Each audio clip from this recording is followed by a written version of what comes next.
Good afternoon, and welcome to today's Organization of Iranian American Communities webinar, Beyond Missiles and Diplomacy, the 12-Day War and the Path to a Free Iran. I'm pleased to join you again to moderate this important discussion, where we will examine the complexities of regime dynamics in Iran and why internal resistance, not military intervention, may represent the only viable path to lasting democratic change.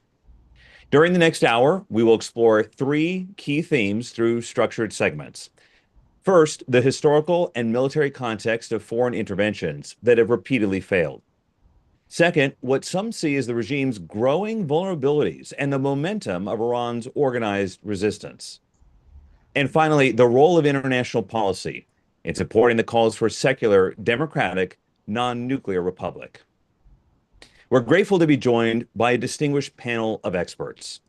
Dr. Ramesh Sepehrrad, a scholar practitioner at the Carter School for Peace and Conflict Resolution, who will ground us in the military and historical lessons that underscore the dangers of foreign-sponsored regime change.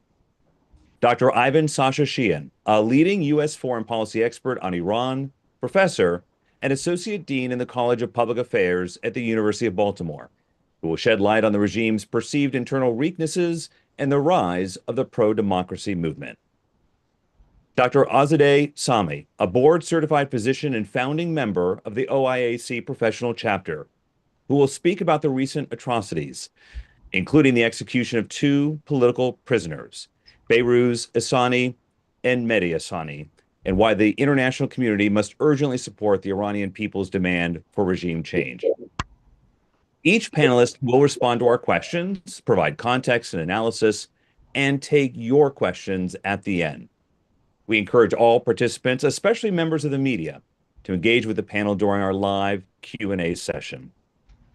Before we begin with our experts, as reported by several news agencies, including Reuters, on July 27th, the Iranian regime executed two political prisoners, Behrouz Ehsani and Mehdi Ehsani, both members of the People's Mujahideen Organization of Iran, or the MEK. These were not obscure cases. Their arrests, their resilience under brutal conditions for over 3 years, and the charges against them, condemned as completely fabricated, have been well documented by international human rights organizations and members of the European Parliament. They were accused of waging war on God, a charge used by Tehran in the past to silence dissidents. Their execution, carried out at dawn in the infamous Gezel Hisar prison, has drawn sharp condemnation from across the globe, from lawmakers in North America, the UK, and elsewhere in Europe. Iranian diaspora also held protests in capitals from Berlin and London to Washington, D.C. But beyond the outrage, it's critical to understand what this act represents to many around the world, a calculated attempt by the regime to instill fear and to signal that even amidst international pressure, it is doubling down on repression. That's why our first speaker's insights are so important. Dr. Sami is not only a board-certified physician and a founding member of the OIAC's professional chapter, but she's also someone who has long advocated for human rights and international accountability when it comes to Iran. Her voice is particularly vital today as the world weighs how to respond not just with words of condemnation, but with concrete action.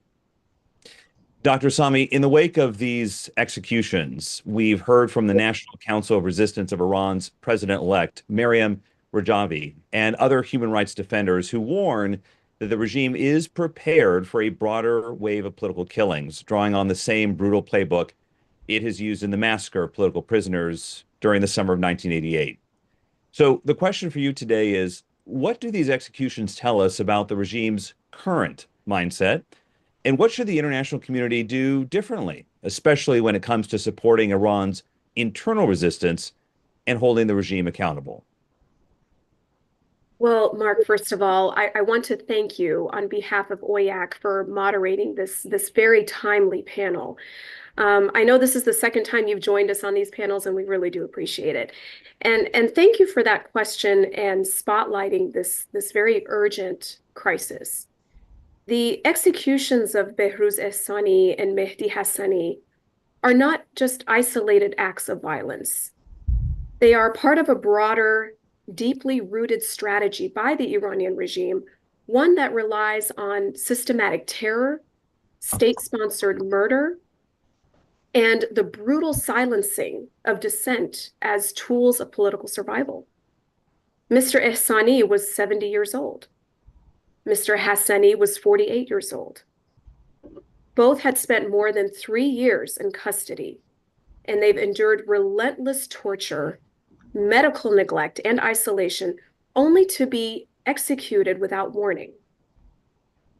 And as noted by Mr. Hassani's daughter, who lives in Europe, their bodies have yet to be returned to their families for proper burial. And most likely the regime will bury both in secret.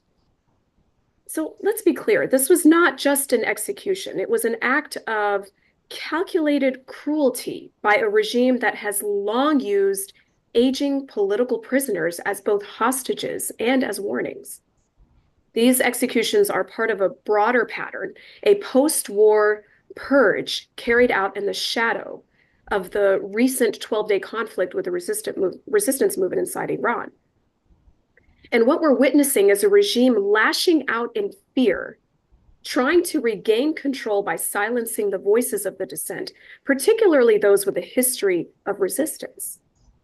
As was reported by the French news agency, President-elect of the National Council of Resistance of Iran, Mariam Rajavi, has called this a brutal crime and warned that the regime's impunity only fuels public outrage. Her words were very clear. She says, "This brutality only intensifies the outrage of the Iranian people and reinforces the determination of Iran's courageous youth to bring an end to this theocratic tyranny." These two political prisoners' only crime was being affiliated with the MEK and refusing to renounce their commitment to a democratic, secular republic in Iran. Just like thousands before, who all faced the charge of moharebe, or waging war on God, a term that is so vague, so politically charged in religious fascism context, and has been used since the early 1980s. In the summer of 1988, this charge was used to massacre over 30,000 political prisoners, most of them MEK members, after the summary trials that lasted just mere minutes. It's the same term used in recent years to execute young protesters after the 2022 uprising. It's both a legal fabrication and a death sentence. So what makes this moment particularly alarming is the regime's timing and tone. These executions come just weeks after the end of the 12-day war with Israel and amid escalating tensions with the IAEA, the US, and Europe over the nuclear issue. They come at a time when Tehran is facing growing unrest at home over many issues, over inflation, over water shortages, and most recently, over the bread prices. People from across Iran, from teachers to retirees to bakers, are constantly protesting in the streets.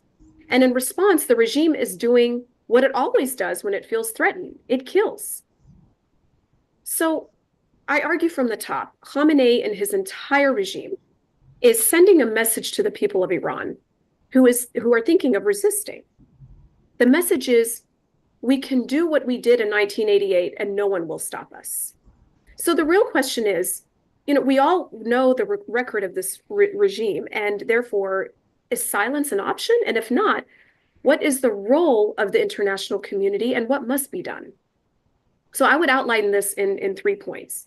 First, these executions are intentional, state-sanctioned political murders. They're crimes against humanity, as documented by Amnesty International, and have been going on for more than 4 decades. They've continued because the world community chose talks and negotiations with a murderous regime of mullahs. The time is long overdue for the UN Human Rights Council to initiate an urgent investigation. And in this particular case, the names of those responsible, including prison officials like Warden Allah Karam Azizi and his deputies at the Ghazal Hassar prison, must be placed on international sanctions list.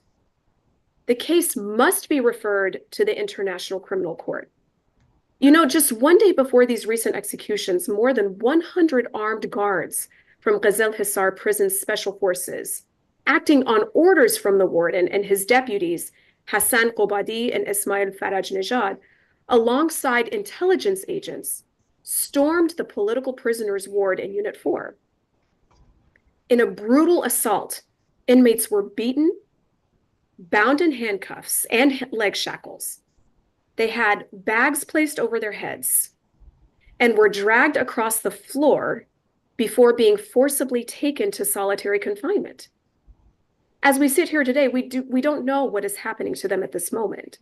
So this is what the UN Human Rights Council must seek to answer and investigate.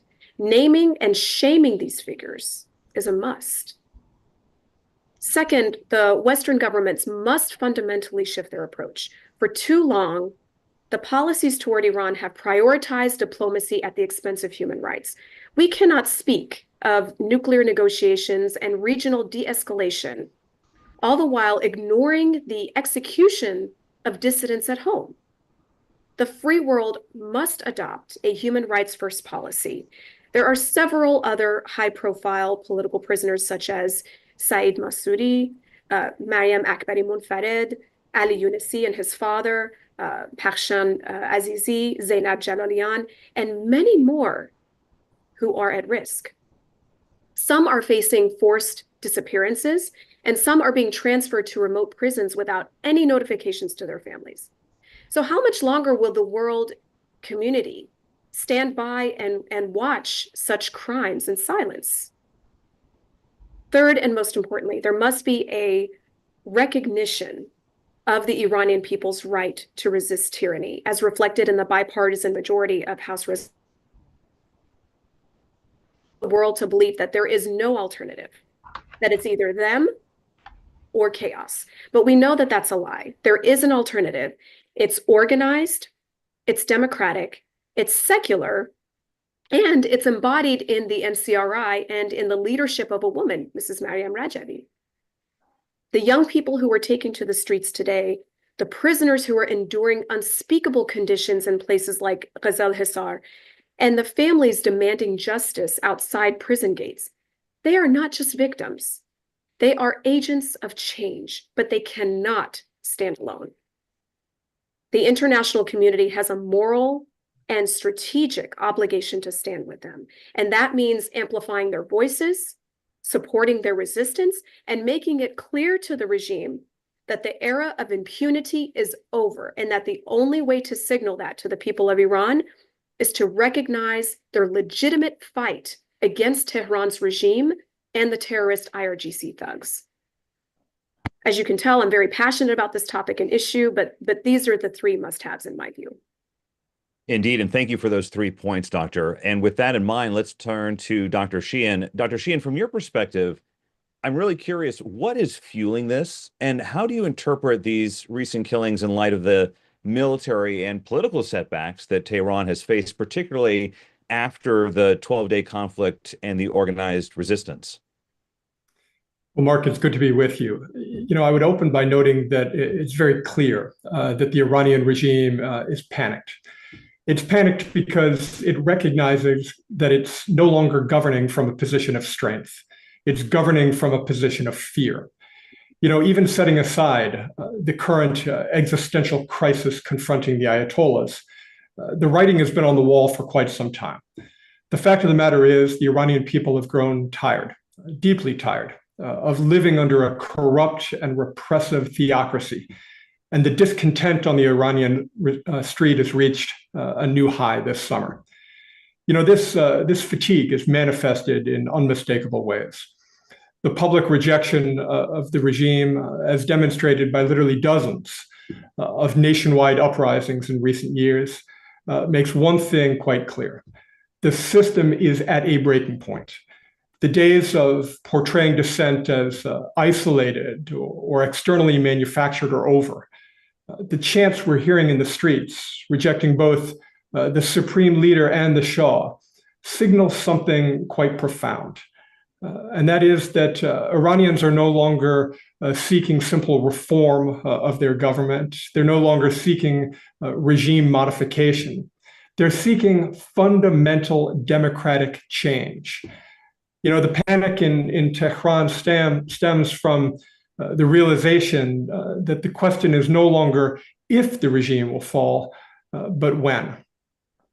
Mark, it's important that we not sugarcoat this in the West. Economically, the situation is catastrophic. The Iranian currency has been in a decline all summer. Inflation is strangling the average citizen. Corruption is endemic. And while regime elites continue to line their pockets, everyday Iranians are forced to choose between food and medicine. Internally, the cracks in the regime's foundation are widening. Cleavages within the ruling class among clerics and IRGC commanders and intelligence officials, they're all on full display for the world to see. And the loyalties, once taken for granted, are no longer guaranteed. Day to day and week to week, there are purges and silences that speak volumes and signs of deep mistrust, even within the core institutions that have historically enforced repression. Externally, the regime's regional adventurism has also backfired. Its destabilizing influence from Lebanon to Yemen has only deepened its isolation and undermined its credibility abroad. And perhaps most importantly, the regime today faces a resistance movement inside and outside the country that is more sophisticated and more networked and more determined than ever before. These are not disorganized expressions of protest. What we're witnessing today are all of the ingredients for a full-scale revolt from within. So you ask, why is the regime panicked? Well, it's panicked because it knows that its model of governance, built on brutality and advanced through deceit and reliant on fear, is unsustainable in the face of a population that's simply no longer afraid. It's watching the pillars of its authority fold like a deck of cards. Iran's leaders today lack the political, economic, ideological, and moral will to govern. And those at the top understand something that outside observers are only beginning to fully grasp, but scholars have long understood, and that's this. Once popular momentum reaches a certain threshold, authoritarian regimes don't gradually fade away. They often unravel quite swiftly. Mark, I participated in more than a dozen interviews during the 12-day war earlier this summer. And since this time, I've had some opportunity to reflect on what we witnessed. And I believe there are three irrefutable lessons from that conflict. The first is that the supreme leader's strategy has failed. The regime crossed a clear red line with its near weapons-grade enrichment and paid the price with targeted strikes. But perhaps more telling than what happened is what didn't. The fact of the matter is, Russia and China didn't come to Tehran's defense. And this silence confirmed what the Iranian resistance has long warned, that the regime's supposed alliances are hollow and its international isolation is deeper than it claims. The second lesson we learned is that diplomacy with the regime is reaching its end, even in Europe. After years of failed negotiations, deceit, and nuclear blackmail, even Europe is beginning to acknowledge the futility of appeasement and threatening the regime with triggering the snapback mechanism. The diplomatic framework that allowed the Islamic Republic to stall and then enrich and ultimately deceive is collapsing. And what comes next is not a new round of talks with Europe to kill time, but facing conditions that will cost this regime its survival. And the third lesson that we learned this summer is this. The regime's greatest fear is its internal organized resistance. Iran's supreme leader doesn't fear foreign airstrikes as much as he fears what's rising from within. And that is the people of Iran, organized and determined to take back their future. And that's why his response, Mark, after the war wasn't diplomatic outreach. It was a wave of political execution, targeting MEK members and the dissident community. This is not a regime acting from a position of strength. It's one cracking under pressure and lashing out at its most feared threat, and that is internal rebellion by an organized pro-democracy alternative. Doctor, thank you. And a note for our audience, please look for the Q&A tab if you would like to put questions for our panelists there. It is separate than the chat panel, and we will take questions at the end of this webinar. So feel free to add your questions to the Q&A dialog box. Thank you. Dr. Sepehrrad, you've spent years studying Iran's modern history, examining both foreign interventions and the Islamic Republic's methods of survival, from the mass crackdowns of the 1980s to the current wave of executions. In fact, our audience should know your own family lived through political persecution, both the Shah's regime and the current theocracy. So looking at this broader arc of history across two dictatorships, what strategies for change do you think have proven effective, and which approaches have failed? Thank you, Mark. And I just want to echo Azadeh's sentiment for moderating this important panel as well. And it's great to be on this panel with both Dr. Sami and Dr. Sheehan. You're absolutely right. My family, like so many others, experienced repression under both the Shah's monarchy and the current theocratic regime. While this is deeply personal, it's also profoundly relevant to what we're dealing with on Iran today. If you were to kind of take a step back and think of it from a historic perspective, Iranian people really lived through a very different brands of dictatorship. One was cloaked under a superficial nationalism and Western alliance, and the other one has, which is the current regime, is the religious fundamentalism and leverages the anti-Western rhetoric. So at its core, the system has really, between the two dictatorships, they have common threats, and they both deny political freedom. They both stand on one-party system. They both subscribe to one institutionalized religion, which is Islam, and they both stand on violent suppression of dissent, refuse to allow people to voice their own future, subjugate women in different ways, but they both subjugate women and different Iranian nationalities and minorities. And of course, not to mention, both the Shah and the current regime pursue nuclear power and regional hegemony. So in many ways, both regimes of the current regime of the mullahs and the Shah are two sides of the same coin. So to fully explain what has worked and what has not worked, we must really look at both internal resistance as well as the international policy and the foreign policies of the different countries. So I would categorize it as such. First, what has never worked is appeasement or foreign imposed change or a regime change.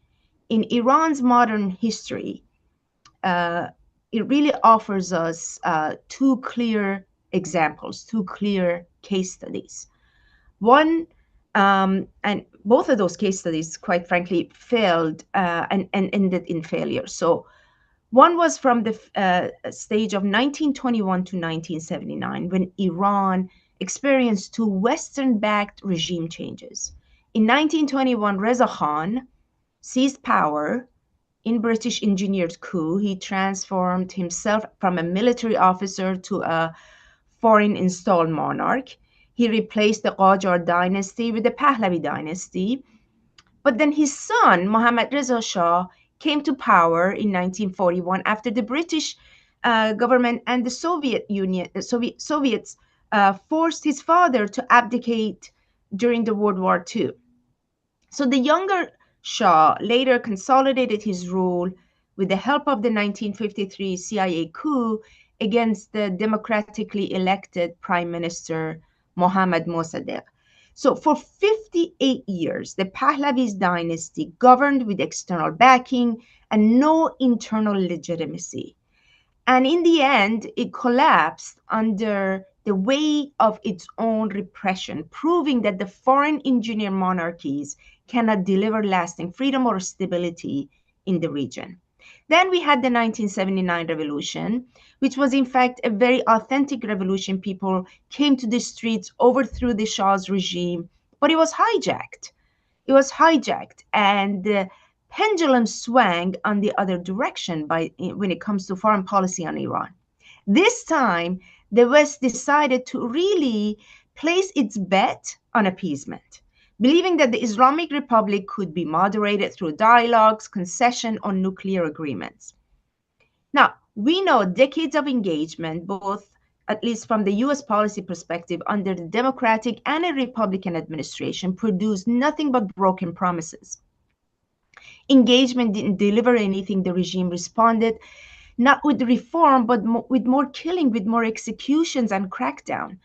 We have witnessed regional terrorism, proxy war, and of course, a very relentless pursuit of nuclear weapons program. In both of these cases, the result was the same. The Iranian people paid the price, and the world miscalculated its policy on Iran. So the harsh truth is that appeasement has become the cornerstone of Western failure in Iran since 1979. It has emboldened the regime. It has legitimized the brutality. It has prolonged the grip of mullah's power. Just as foreign imposed monarchs that proved to be illegitimate and non-effective, the idea that this regime can also be reformed from within is equally delusional. So another major failure that I would refer to is Western inability to grasp regimes' strategy of deception and understanding what is regime's Achilles heel. So this is, again, from a Western point of view and a foreign policies that has been applied when it comes to dealing with Iran. So on the issue of nuclear issue, where the deception really worked for Khamenei is that he never sought a genuine compromise. Iran's supreme leader never really wanted a working deal with the West. His regime's survival has always been hinged on a deliberate, well-rehearsed strategy when it comes to nuclear power, which was stall negotiations, enrich uranium behind the closed doors, inch towards the nuclear weapons program under the illusion of diplomacy. And just like North Korea, he used talks not to resolve tension, but to buy time and build leverage. One example that comes to mind is that even during the JCPOA, Tehran was secretly expanding centrifuge capabilities and reinforcing its nuclear sites.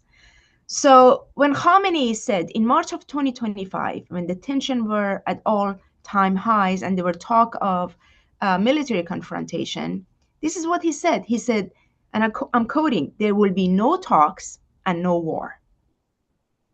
When he said this, it wasn't a statement of strength, but it was a calculated bet. He assumed that the West lacked the resolve to act, with that even if he faces limited missile strikes, if they come, they were a price that was worth paying to avoid something far more dangerous for him, which was an uprising from within. And I think Sascha just pointed to that. The gamble laid bare his deepest fear. His deepest fear is not war, but rebellion. Is not bombs, but resistance. So let's be very clear when it comes to what didn't work in Iran's case, which is diplomacy has failed, appeasement has enabled the regime, and airstrikes alone will not bring a change that is meaningful for the people of Iran. What the regime truly fears and what the world must finally recognize is that a determined, organized resistance rooted in Iranian people themselves is in fact the Achilles heel, is what I was referring to earlier. So let me turn to what has worked, which is what really gives me hope, is the solution that comes from inside Iran. It is the support by majority of bipartisan members of Congress in multiple House resolutions, including the House Resolution 166 that Dr. Sami referred to, and 4,000 parliamentarians from across Europe and elsewhere. A solution that is also known as a third option. It was introduced by Maryam Rajavi 21 years ago in 2004. And that solution says that regime change from within is led by the people of Iran and by their organized resistance, which is what I call an Iranian regime change. This is not a slogan. It is a decade-long movement rooted in sacrifice and political planning and a strategy that has the popular support inside Iran. You know, after the 12-day war and when the ceasefire was announced, Maryam Rajavi from the National Council of Resistance of Iran welcomed the ceasefire immediately because she is confident and knows what it takes to bring this regime down. She knows what's worked, she knows what doesn't work, and if there's one lesson to be learned across these two dictatorships that I just referred to from a historical standpoint is you cannot bomb your way to a democracy. You cannot negotiate your way around a tyranny. You cannot install monarchy, but you can and you must support those inside Iran who are ready to pay the price for freedom. Thank you, Dr. Sepehrrad. Dr. Sami, I want to come back to you. Amnesty International says that the executions of Behruz Asani and Mehdi Hassani were carried out in complete secrecy without notifying their families after years of torture, forced confessions, and a trial that lasted, reports say, all of 5 minutes. Amnesty also warns that at least 19 others, including women's rights defenders, Kurdish activists, and MEK supporters, are at imminent risk of execution under similar conditions. What does this expanding list of at-risk prisoners tell us about the regime's long-term strategy?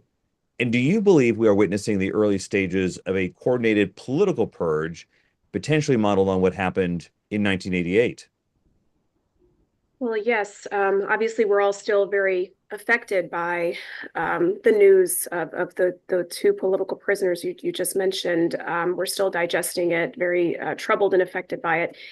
This is the textbook method of Tehran's criminal regime, and this is the method that they've used for decades to eliminate its opposition.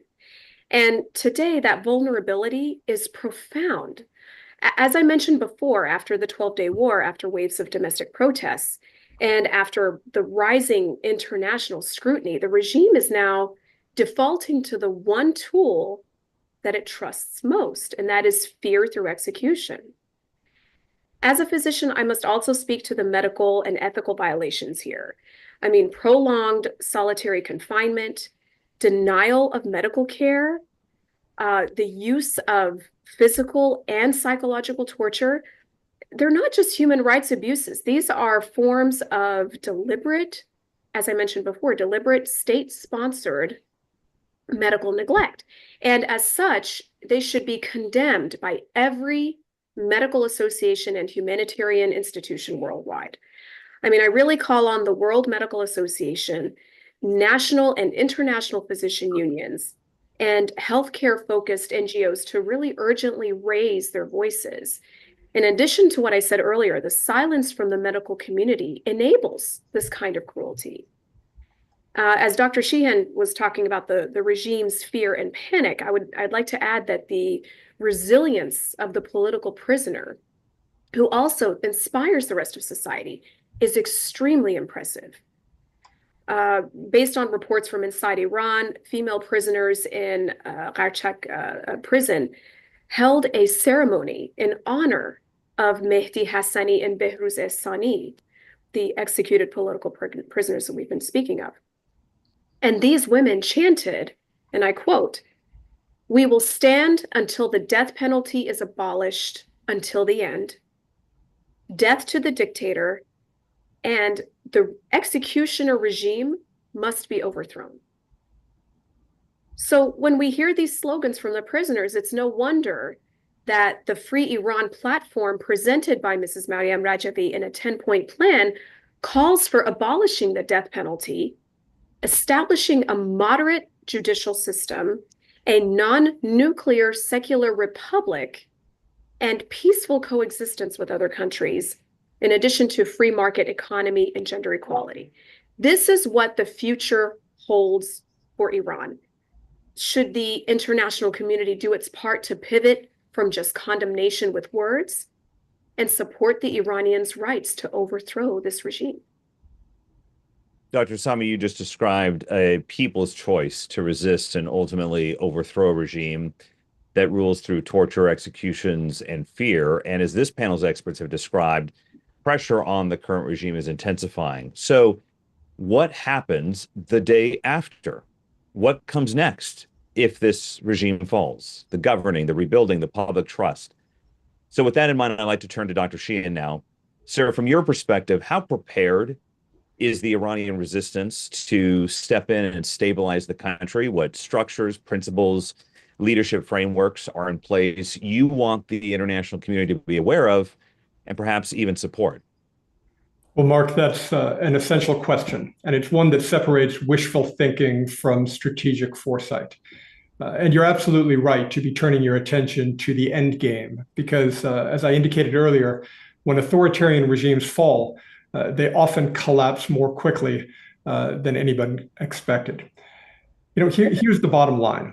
When it comes to the Islamic Republic, there is, as has been said today, a viable alternative to the clerical regime in Iran. But we need to keep it real.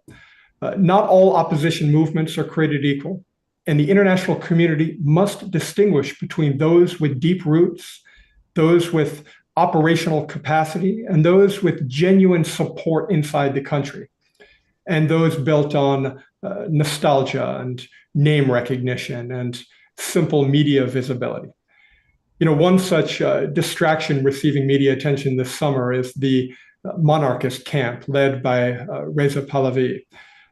His prominence is quite simply a legacy of his father's rule, not the result of any sustained contribution to Iran's democratic struggle. You know, over the past 4 decades, he hasn't built a movement. He hasn't established a party or earned any credibility for establishing a political structure. His interventions are largely episodic, and his strategy is mostly undefined. And his base, which is largely external to the country and symbolic, lacks traction among the Iranian people. You know, the truth is Iranians haven't forgotten the repression of the Shah's era, his secret police, or the autocratic system that silenced dissent. You know, the legacy that helped create the conditions for the Ayatollahs to hijack the '79 revolution are found in that era. And so Western authorities must not make the same mistake again by legitimizing figures who lack both moral credibility and operational relevance. Reza Pahlavi's past statements, for example, about the Islamic Revolutionary Guard Corps, the very force responsible for mass murder inside and outside Iran, are not just naive, they're dangerous. This is a US designated terrorist organization. And this is a man who said that it should have a role to play in a democratic Iran. You know, this is absurd and it's offensive to the many victims of its violence. US officials need to understand that this is not a time for weekend warriors or figureheads. Iran's future will not be secured by those who parachute in during moments of crisis. It will ultimately be secured by those who spent decades organizing and resisting and preparing for this democratic transition.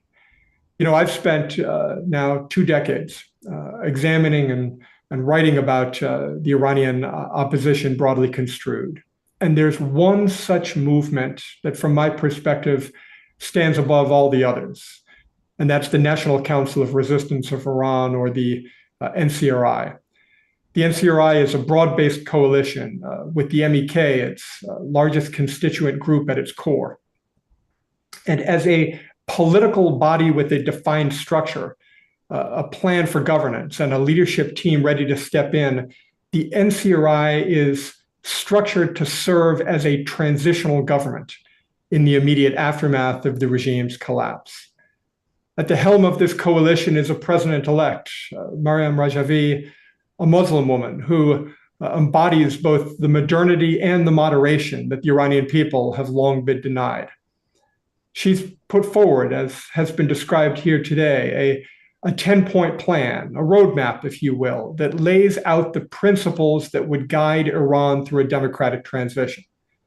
Thousands of Western lawmakers across North America and Europe have already endorsed this plan and have done so since its inception almost 2 decades ago.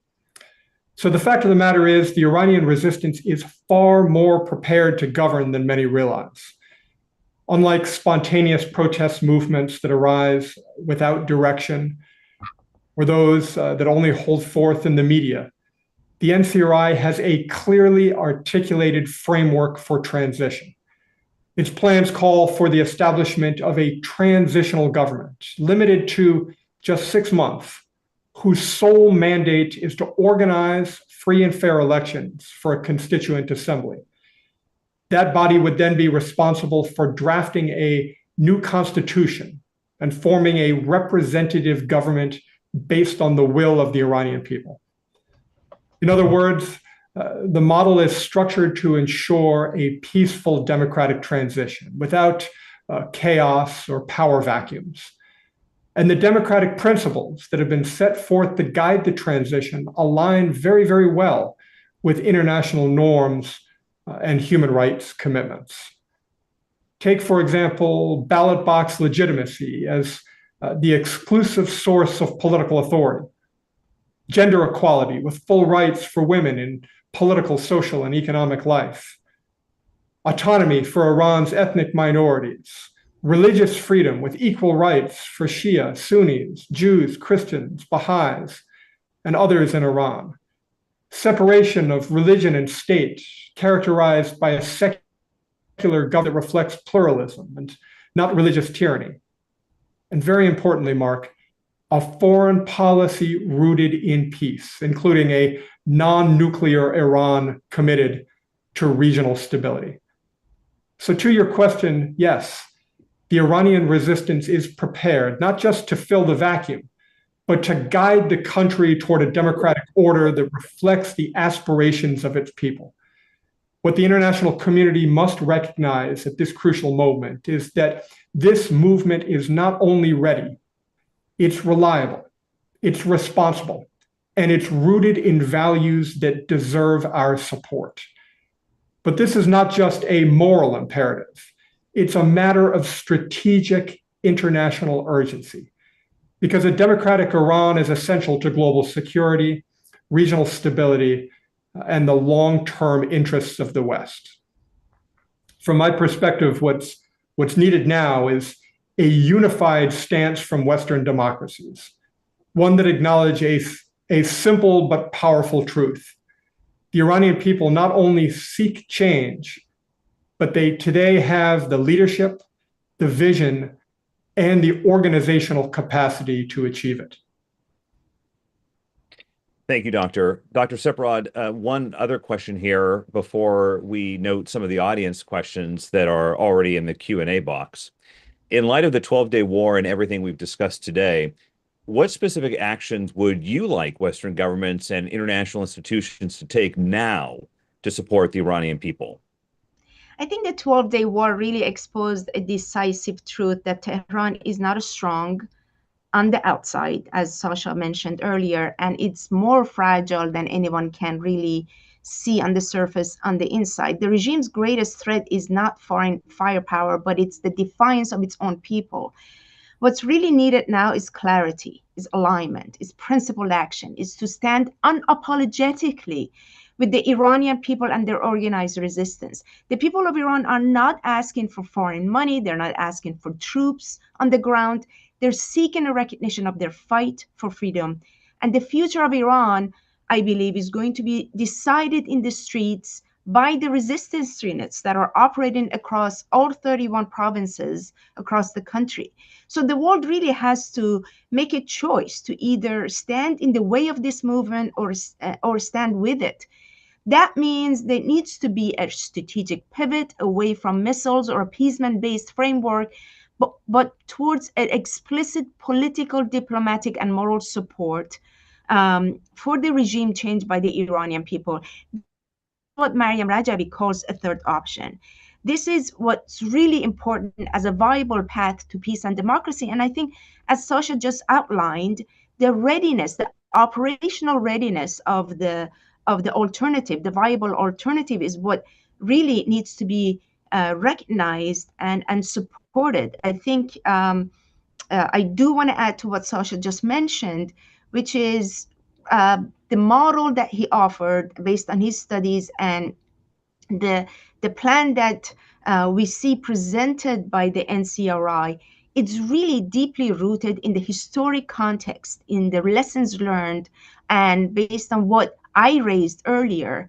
And I think this is what will really deliver a solution that can be effective, that can really stabilize the region through a democratic Iran. So to your question, I would say I would offer two concrete steps. One is a recommendation. One is official recognition of the rights to resist and overthrow tyranny for the Iranian people. And by that, I mean governments should really publicly affirm that the Iranian people's right to fight against this dictatorship, to fight against the IRGC and the criminal Basij forces that are killing people in the street. Iranian people have a right to fight against them and determine their own future. That's number one. Number two is what we talked about earlier, is to really align with House Resolution 166. You know, in that resolution, it really outlines what really the United States should do. We should echo and advance the stance that is outlined in that resolution, which endorses an Iranian people's aspiration for a non-nuclear secular republic. So I think these are really actionable policy shifts that both the US and its allies can consider when it comes to dealing with Iran in a post-day 12-day war.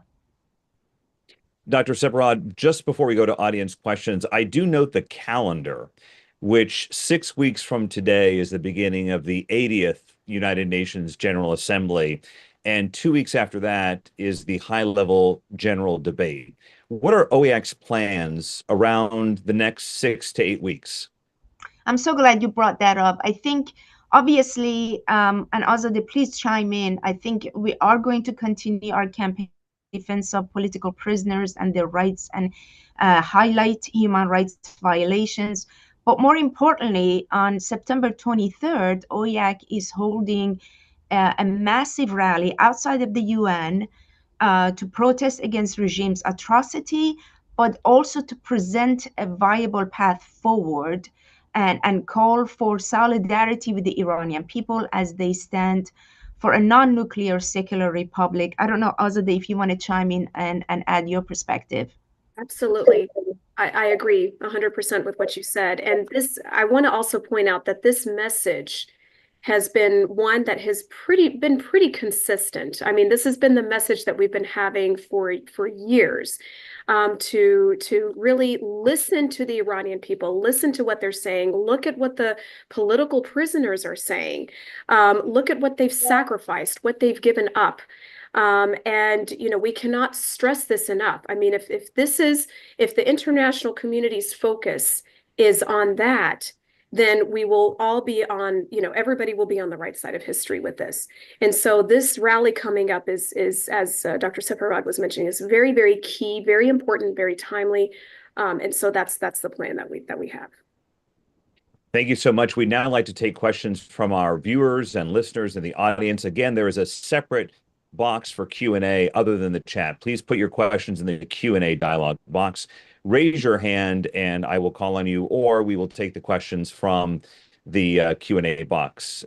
Please keep your questions succinct so that we can get to as many as possible. I noticed that we have 3 questions right now in the dialog box. We will go to this one from Gila, and this we'll send this one to Dr. Sheehan, if you don't mind.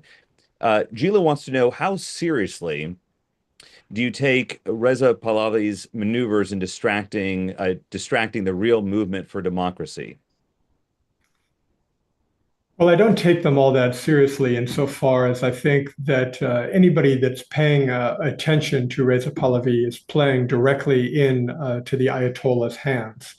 But the fact of the matter is he is garnering media visibility.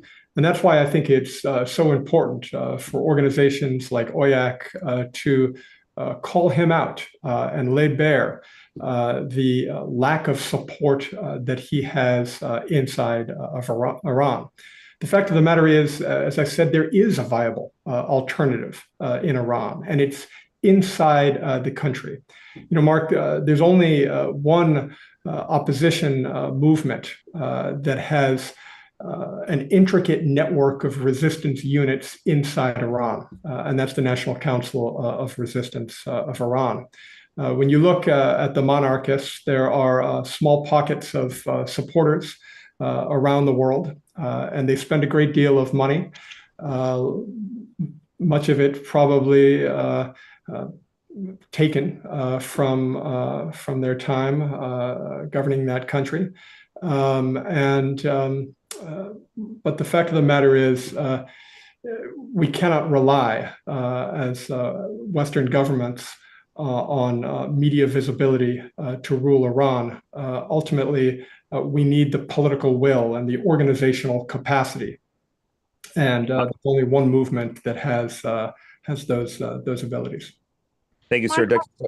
Mark, if you don't mind, I want to add to that question. I think Sascha nailed it. I would say Reza Pahlavi is also doing the bidding for the Iranian regime by distracting the message of the real movement for democracy. I think, obviously, if you look within his inner circle, he's surrounding himself with former IRGC, people that are very much deep in the regime's intelligence.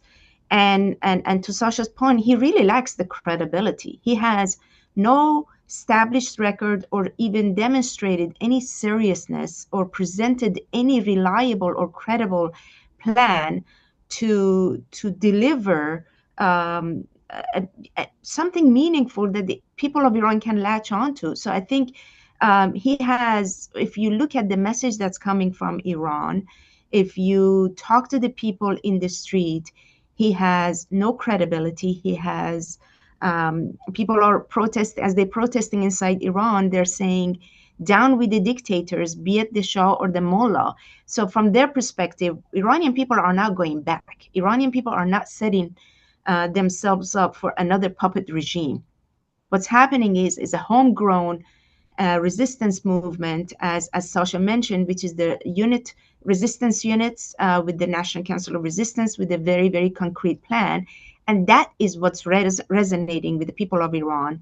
And so therefore, I would say I would not take him seriously at all. If I could just add one point to that, there was an interesting study undertaken by a late colleague of mine at the Iran Policy Committee a number of years ago, Professor Raymond Tanter. And he found that the Iranian regime pays approximately 350% more attention to the NCRI and the MEK than all other opposition movements combined. The fact of the matter is that after this live panel discussion goes live on YouTube, each of us here will be attacked relentlessly by the monarchist camp. I have been all summer. And that right there speaks volumes.